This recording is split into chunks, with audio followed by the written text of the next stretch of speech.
베드로전서 4장 12절부터 19절까지 말씀 보겠습니다.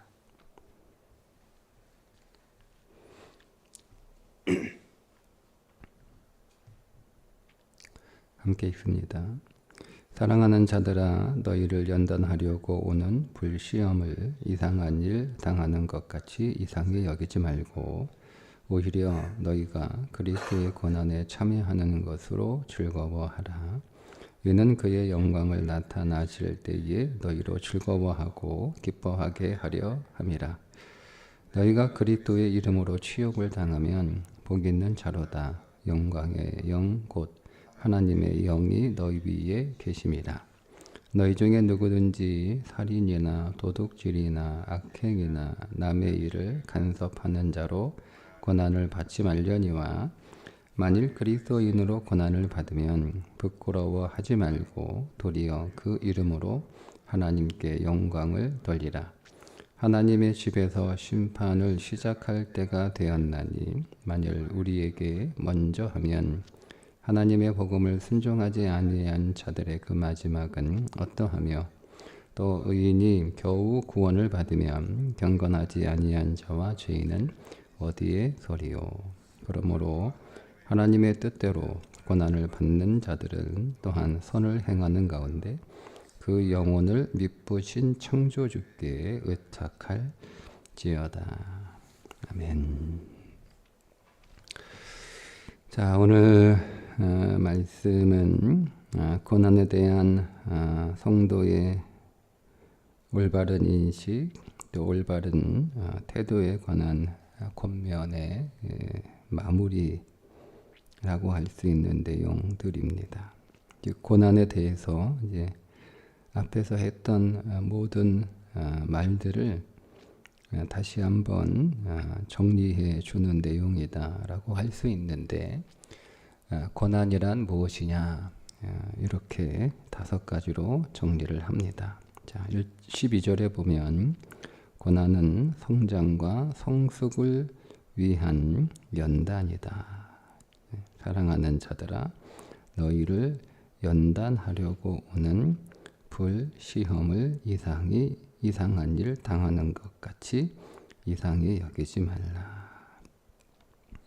시험이라고 하는 것이 단순히 시련이 아니고 성장과 성숙에 꼭 필요한 연단이라는 의미로 쓰였습니다. 그러니까 우리가 당하는 모든 믿음의 고난은 고생이 아니고 나를 더 성장시키고 성숙시키는 연단이다. 두 번째 13절에 보면 고난을 당하는 것은 그리스도의 고난에 참여하는 것이다. 오히려 너희가 그리스도의 고난에 참여하는 것으로 즐거워하라. 이는 그의 영광을 나타나실 때에 너희로 즐거워하고 기뻐하게 하려 함이라. 그리스도의 고난에 참여하는 것, 그러니까 우리가 애매한 고난을 당하는 것이 아니고 그리스도가 이 땅에서 살았던 그 삶에 내가 동참하는 거죠. 그러니까 우리는 그리스도가 사셨던 그 삶의 자리를 한 발자국 따라가는 것인데 그 가운데 고난의 삶도 있다는 거예요. 그러니까 모든 그리스도인들은 그리스도가 사셨던 삶을 살아가야 되거든요. 왜냐하면 그리스도가 사신 그 모든 삶이 약속이기 때문에 그렇습니다. 그러니까 그리스도가 사셨던 모든 삶이 하나하나가 다 약속이고 우리는 그분이 사셨던 그 삶에 동참하게 될 때, 즉 그분이 사셨던 그 삶이 내게 임할 때 우리는 그 약속이 내 것이 되는 기회가 되는 거예요.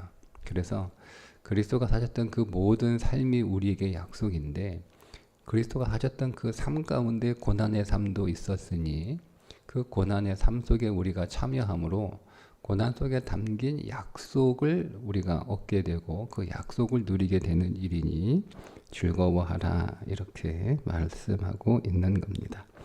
세 번째 고난은 14절에 그리스도의 영광에 참여하는 것이다.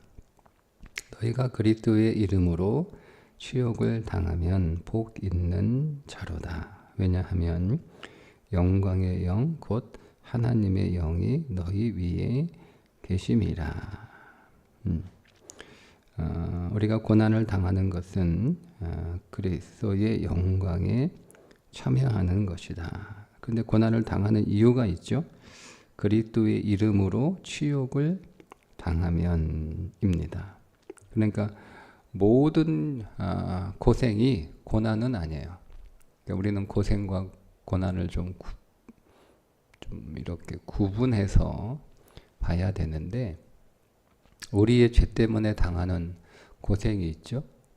물론 그것도 넓은 의미에서 우리를 더 정결하게 하시는 하나님의 일 가운데 하나이지만, 오늘 여기서 말씀하고 있는 고난은 조금 좁은 의미로 우리가 그리스도인이라는, 당시 소아시아 교회 교인들은 물론 그전부터 그리스도인이라고 불렸지만 본격적으로 그리스도인이라고 불렸던 것은 로마 레노 황제 시대예요. 그때 그리스도인이라는 이유만으로, 그러니까 그때 그리스도인이라고 하는 것은 그렇게 좋은 의미는 아니었어요. 그리스도에 속한 사람, 그리스도를 따르는 사람, 그런 의미인데, 그때는 그리스도인이라고 하는 그 이름 때문에 고난을 받았던 시기여서, 그리스도의 이름 때문에 당하는 고난이기 때문에 그것이 영광이다라는 겁니다. 왜냐하면 그리스도가 사셨던 삶을 살아가기 때문에 받는 고난이니까, 그리스도의 삶이 이 땅 위에서 영광의 삶이었다면 우리가 그 그리스도가 했던 그 삶에 동참하는 것 또한 영광이라는 거죠. 그래서 우리의 고난은 이 땅에서는 잠시 수치일 수 있으나, 그러나 그리스도의 영광에 참여하는 것이다 라는 말씀입니다. 네 번째, 고난은 필수다 이렇게 말씀하고 있어요. 그게 18절입니다. 또 의인이 겨우 구원을 받으면 경건하지 아니한 자와 죄인은 어디에 서리요. 이게 의인이 겨우 구원을 받으면이라는 이 구절의 의미는, 그리스도인들이 불같은 시련과 고난을 받은 후에 비로소 어렵게 구원을 얻는다, 그런 뜻이거든요. 문자적으로. 아니 우리가 고난받기 이전에도 구원을 받았으니까 고난을 받는 건데, 무슨 또 고난을 통해서 겨우 구원을 받느냐, 이런 생각이 우리 안에 자연스럽게 들어오게 됩니다. 그러니까 이 말씀의 의미는, 그러니까 우리의 구원은요 아직까 임이에요. 우리는 이미 구원을 받았지만 아직 구원의 과정 가운데 있는 거예요. 그러니까 우리에게 구원이 시작되었고 아직 그 구원은 완성되지 않았어요. 이게 성경이 우리에게 말하고 있는 구원에 대한 긴장입니다. 긴장입니다.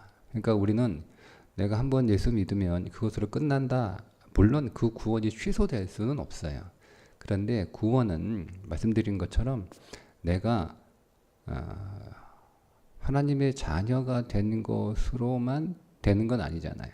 그게 목적은 아니잖아요. 구원은 내가 하나님의 형상으로 온전하게 회복되는 거예요. 근데 우리는 그리스도 예수 안에서 새로운 피조물이 됐단 말이에요. 그러니까 이미 우리는 완성된 게 아니고 그리스도 안에서 다시 태어난 거예요. 그러니까 영적 유아로 다시 태어난 거예요. 그러니까 영적 유아로 다시 태어났는데, 이 영적 유아가 그리스도의 장성한 분량에 이르도록 그렇게 성장해야 되는 것이 구원의 과정이에요. 그걸 다 포함해서 구원이라고 얘기하는 거예요. 그러니까 그런 의미로 본다면 고난은 우리를 더 그리스도의 장성한 분량에 이르도록 성장하는 과정에서 필수적이라는 의미예요. 18절의 의미가. 그러니까 구원은 내가 선택할 수 있는, 그러니까 고난은 내가 선택할 수 있는, 내가 고난을 안 받으면 더 좋고 받으면 할 수 없고 이렇게 할 수 있는 게 아니고, 우리에게 믿음의 고난은 반드시 있어야 되는, 우리의 성장하는 일에 있어서 반드시 있어야 되는 필수 항목이다 라는 겁니다. 그래서 19절에 보면 다섯 번째, 고난은 하나님의 뜻이다 이렇게 말씀하고 있죠. 그러므로 하나님의 뜻대로 고난을 받는 자들은 또한 선을 행하는 가운데 그 영혼을 미쁘신 창조주께 의뢰할지어라. 그러니까 고난이 하나님의 뜻이라는 거예요. 자, 이렇게 5가지로 고난을 정리합니다. 고난은 성장과 성숙을 위한 필요한 연단이다. 그리스도의 고난에 참여하는 거다. 그리스도의 영광에 참여하는 거다. 고난은 우리의 구원에 있어서 필수적인 거다. 고난은 하나님의 뜻이다라는 거죠. 자, 그러면 이 5가지 고난에 대한 태도를 통해서 왜 고난이 우리를 성장하고 성숙시키는가? 왜 고난이 그리스도의 고난에 참여하는 건가? 왜 고난이 그리스도의 영광에 참여하는 건가? 왜 고난이 필수인가? 왜 고난이 하나님의 뜻인가? 라는 질문을 할 수밖에 없어요. 그냥 고난이 나를 성장과 성숙시키는 연단이야? 이렇게 하면 그 고난에 대한 개념은 틀린 건 아니지만 그렇게 우리가 생각한다고 자연스럽게 고난이 우리에게 성장과 성숙을 가져다 주는 건 아니잖아요. 그러니까 그 고난 속에서 우리가 고난에 대한 바른 태도를 가지고 그 고난을 실제로 어떻게 받아들일 때, 그러니까 우리가 어떻게 고난을 실제로 성장과 성숙을 위한 연단으로 어떻게 받아들일까의 문제는 또 다른 거란 말이에요. 고난이 그리스도의 고난에 참여하는 것이지만 내가 그냥 그리스도의 고난을 당하고 있다라고 해서 그게 그리스도의 고난이 되는 건 아니거든요. 내가 어떻게 하면 내가 받는 이 고난이 그리스도의 고난에 참여하는 것이 될까는 또 다른 문제라는 거예요. 고난이 그리스도의 영광에 참여하는 것이다라고 생각한다고 해서 내가 받는 그 모든 고난이 그냥 자연스럽게 그리스도의 영광에 참여하는 것이 되는 것도 아니란 말이에요. 고난을 통해서 내가 구원이 완성되는 그런 과정 가운데 있게 된다라고 해서 내가 가만히 있는다고 고난을 받으면 다 자연스럽게 성장합니까? 고난을 받으면 다 그리스도의 장사관 분량에 이르기까지 다 그렇게 자라나요? 그렇지 않다는 거예요. 그래서 결론적으로 하는 이 말씀이 너무 중요한 말씀이에요. 그게 19절의 마지막. 또한 선을 행하는 가운데 그 영혼을 미쁘신 창조주께 의탁할지어다 라고 하는 말씀이 너무 중요한 말씀이에요. 이게 무슨 말씀이냐면 고난 가운데 하나님께 의지하는 것을 통해서 우리가 성장하고 성숙한다는 거예요. 그러니까 고난은 내가 그 고난을 스스로 이겨내고 내가 그 고난을 스스로 극복하고 내가 그 고난을 견뎌내서 내가 그 고난을 통과한다고 성장하고 성숙하게 되는 게 아니에요. 고난 가운데 그 고난이 나를 성숙하고 성장하게 하는 연단이 되게 하려면 내가 그 고난 가운데에서 하나님을 의지하는 실제적인 믿음의 삶이 있어야 되는 거예요.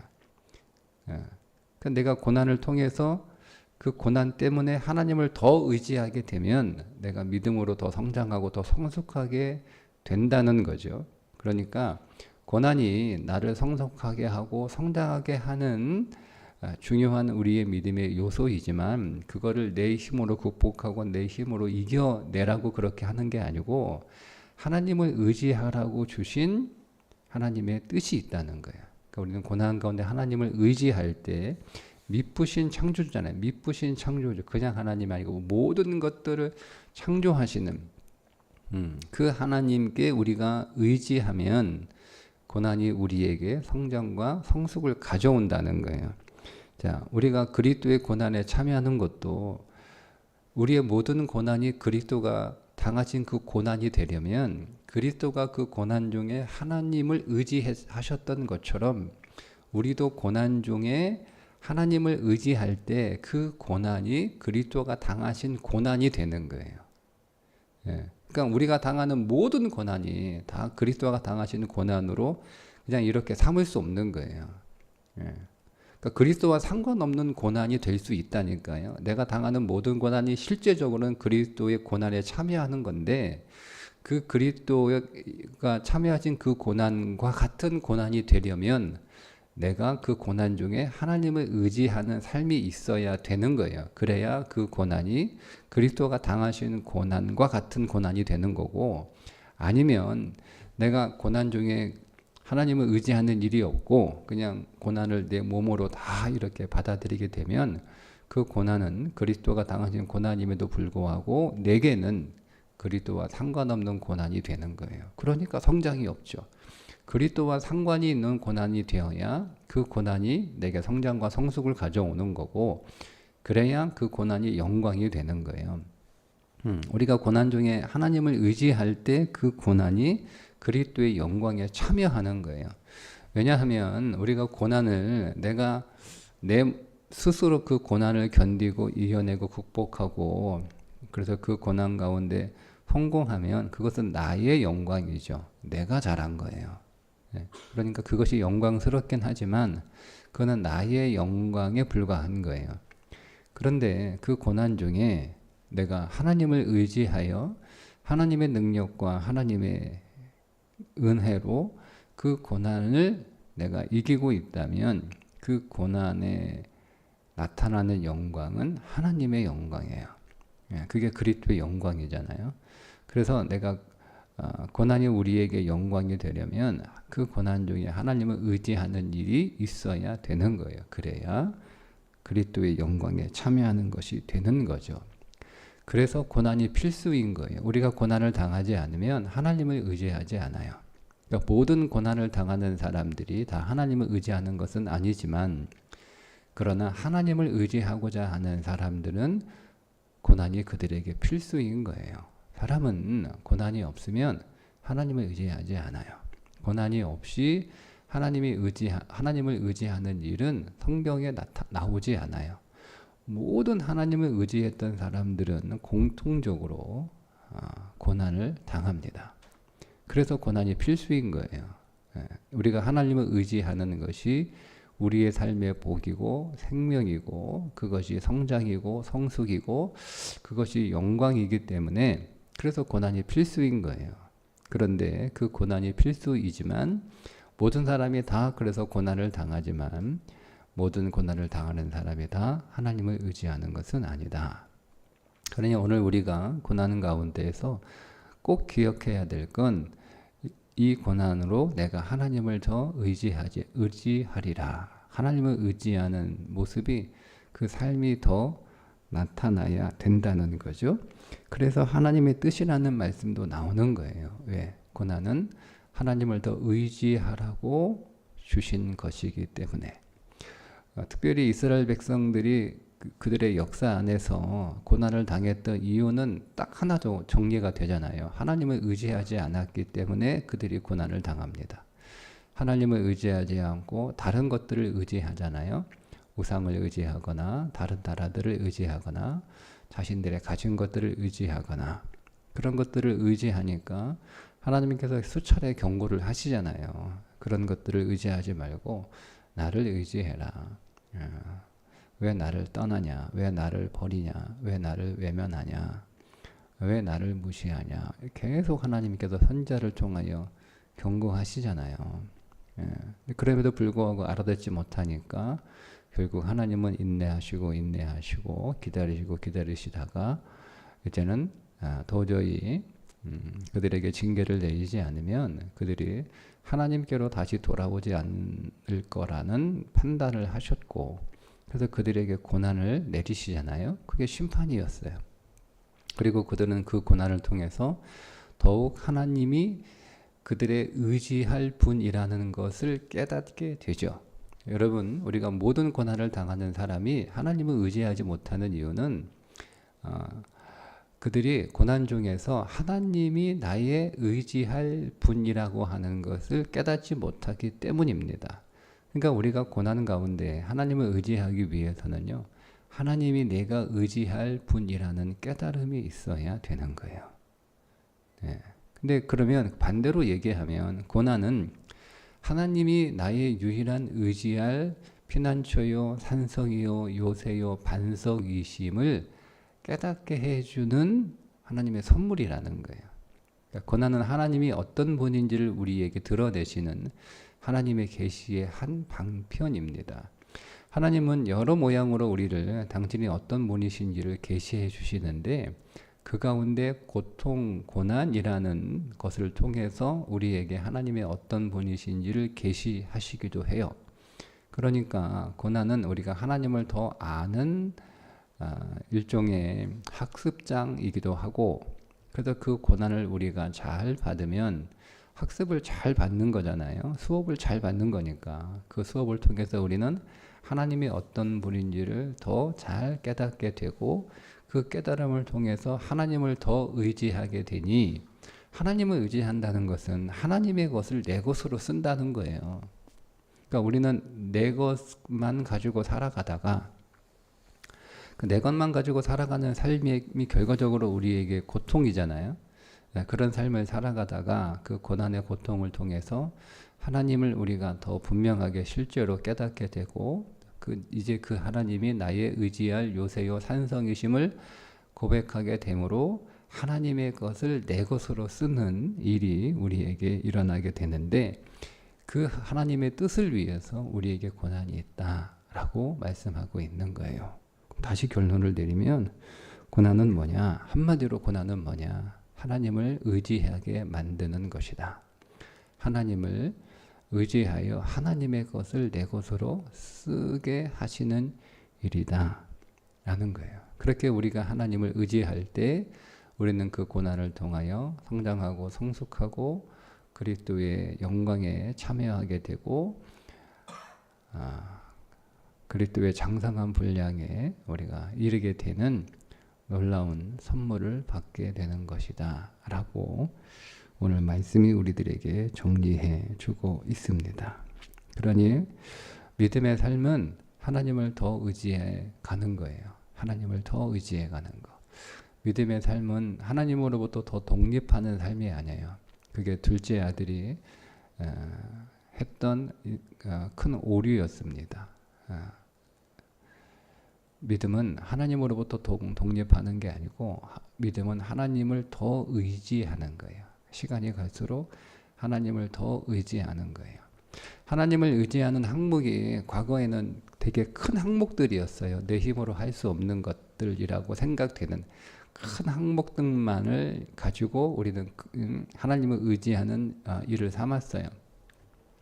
그런데 여러분, 믿음이 성장하면 성장할수록 어떤 일이 우리 안에 벌어지게 되냐면, 내가 큰 항목들만